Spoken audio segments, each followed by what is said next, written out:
Hello book friends, I'm Allie, and today I'm going to be talking about my favorite books so far of 2020. I talked about my lowest rated books last week, and I actually have so many high rated books, 4 and 5 stars this year, that I've decided to narrow it down to my top 11 or 12. Since my lowest rated books I had, I think, 11 books, I'm going to stick to around that number instead of doing top 10. I thought I would throw in 1 or 2 more. These books are my favorite books so far this year. Some are rated 4 stars, some are rated 5 stars, but these are the ones I just enjoyed reading the most. I'm going to start in January and work my way to the present. So my first book that I really enjoyed was Into the Drowning Deep, and I don't own a copy of this book. I listened to it on audio, but I absolutely loved it. It has a sci-fi kind of horror feel to it. It's about these people who are going out to the Marianas Trench in order to try to figure out the mystery of what happened to another ship that just disappeared and had footage of sirens attacking the ship. And so it just follows this group of people as they attempt to find sirens, and I'm not going to give away anything of the plot. Overall, I thought that the way that it was done was so creepy, and I absolutely loved that book. The next book that I rated high was The Lies of Locke Lamora by Scott Lynch. I love the friendships in this story. I love the kind of misadventures. I know a lot of people say that this book doesn't necessarily have a plot, and the plot picks up about, I would say, halfway through the book, but it still does have a plot, and I just enjoy that it follows Locke and his gang of thieves as they are causing mischief, and I really enjoyed the setup. I thought that this was very well written, and when you get to the end of it, it's very explosive and you don't want to put it down, and it also made me cry, so I just really, really loved this book. The next book was Well Met by Jen DeLuca. Before this book, I hadn't really read a lot of romance type stories.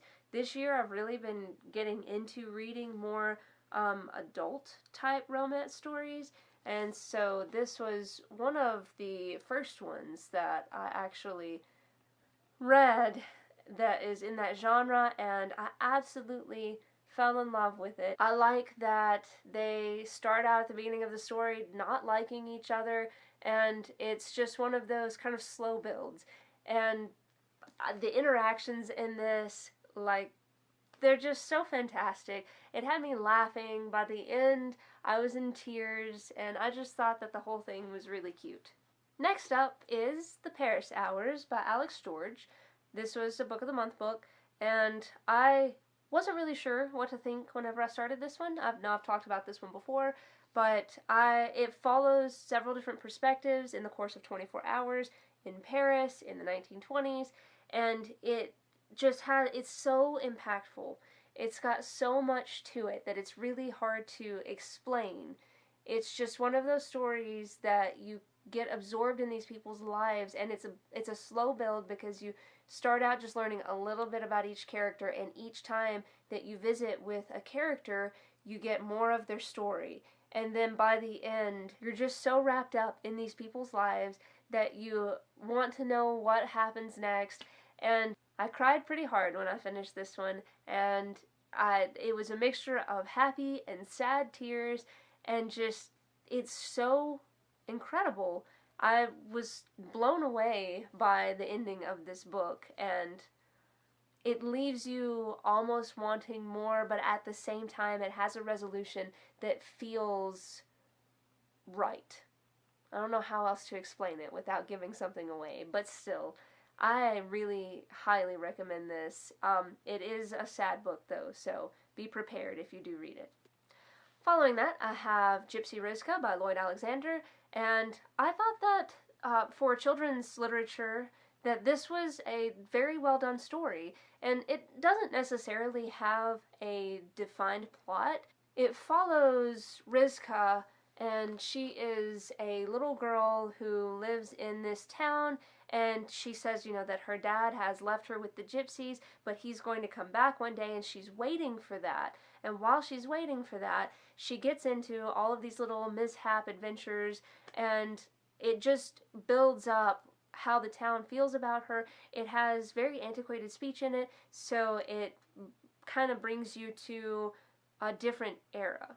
And I thought that it was really sweet. I enjoyed seeing all of the characters in the town, and I enjoyed seeing Rizka, as she is very funny. She has a very funny sense of humor, and she enjoys helping people but also playing tricks on people. And it's a really cute story, and it is very easy to read. It's very lighthearted, and I think it's really good. Following that, I read The Music Shop by Rachel Joyce, and this story is very atmospheric. It is written in London in the 80s, I believe, and it is about a vinyl shop predominantly, but it also follows the main character, Frank. It also shows just a very rich group of characters who are in the vinyl shop, and Frank has this special ability where he can hear music in his head that people need. So they might come in and ask for a specific record, and he says, no, you don't need that record. This is the record for you. Then one day, a girl comes in by random chance, and he doesn't hear anything from her. And he's very intrigued by that. It's a very uplifting book. Next, I've got two that I'm going to group together, and that's The Magic Misfits 1 and 2. I am on the third one right now, and I think that these are awesome. These are great middle grade children's literature. They are written very well. They build up such a rich friendship, and these characters are so versatile, and Neil Patrick Harris does character building so well. And these stories are magical, they're whimsical, it's everything that you could possibly want to read as a child, and even as an adult with a childlike wonder. These books are so much fun. I absolutely love these stories. The second one, I did enjoy the story a little bit better because it gets into some kind of neat hidden passages and secret messages and stuff like that. But the first one is also really good. It's about an evil carnival, and so both of these are fantastic, and I look forward to letting you know how the last two in the series are at the end of the year. Next would be Romancing the Duke by Tessa Dare, and I don't have a copy of this book. I listened to it on audio. It's historical romance, and it was my first exposure to historical romance, and I thought that she does so well with her character building and her relationship building, and I don't have any complaints. I think that they're fun stories to read. I know that they're very cheesy, they're very full of tropes, but whenever you start one of those books, you go into it knowing that that's how it's going to be, so it's not so bad.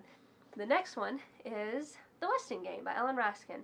I had already previously read this as a child, but I reread it recently, and I think this book definitely holds up. It won a Newbery Medal. I've talked about this book some before. It follows several different perspectives. All of these people get asked to come live in this apartment complex, and then shortly after they are all living there, a mysterious person has a will reading, and they are all roped into the Westing Game. You don't really know who to trust. You don't really know what's happening. All of the pieces of this book fall together slowly, and I thought, part of the way through, I was like, oh, I've got it, I know it. And then by the end, I was like, nope, I am definitely wrong. So this book is a roller coaster, and the way that the mystery comes together at the end, I thought was just fantastically done. It's really fun to read, and this is one of my favorite books of all time. The next book I don't have. I did just recently order a copy of it because I listened to it on audio and I fell in love with it, so I had to have a copy of it, and that would be The Bookish Life of Nina Hill. I related with the main character of this book so much. She just wants to stay home, she wants to read books, and she wants to be left alone. And she works at a bookstore, which would be my dream job, but granted, I would most likely spend all of my money at the bookshop and never bring any home. She finds out that she has a family that she never knew about, and that kind of throws a kink into her leave me alone lifestyle. It really works on character building with Nina and how she handles finding out that she actually has a bit of an extensive family that she didn't know about, and then she finds somebody that she really likes, and that also throws a kink into her having her leave me alone scheduled lifestyle, and it shows her character development and her growth. And I thought that this story was excellently done, and I feel like Nina is a character that I would definitely be friends with. If you've ever felt that reading a story where it's like you don't want to leave that story because you've become friends with the characters, that's how I felt reading that book. And the last book on my list is actually a short story. It is 58 pages, I think. I read it on my Kindle. It is Field's Gate by, I believe, Erin Lynch. And this book, I did rate it high, but the grammar is really rough. I will say that there are several syntax errors, and there are several misspelled words, and that makes it a bit convoluted in places, so that you kind of have to reread paragraphs, sentences, in order to kind of figure out what's going on. But the story itself, once you start reading, you don't want to stop. I several times was like, I'm just going to read one more paragraph and then I'm going to put it down, and then I kept reading pages because it just grabs you and you just need to know what happens next. It's about a girl named Lisa, and she is in this field and she's just walking. She doesn't know why she's walking. She doesn't know where she's walking, but she's walking. And all of a sudden, a huge hedge appears in front of her. And in that hedge is a door. And in that door is Leviathan. And it sends her on a journey. And it's all about the choices that she has to make.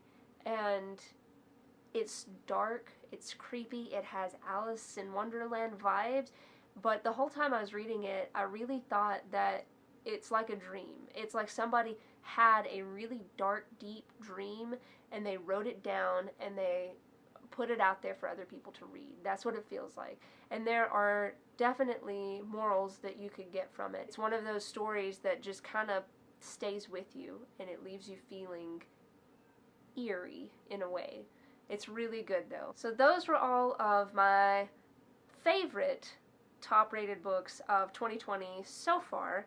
I will be doing this again at the end of the year to let you know more of my favorites. So if you have read any of these, or if you have any questions about any of these, drop me a comment down below and I'll be happy to talk about it with you. Until next time, guys, I'll see you later.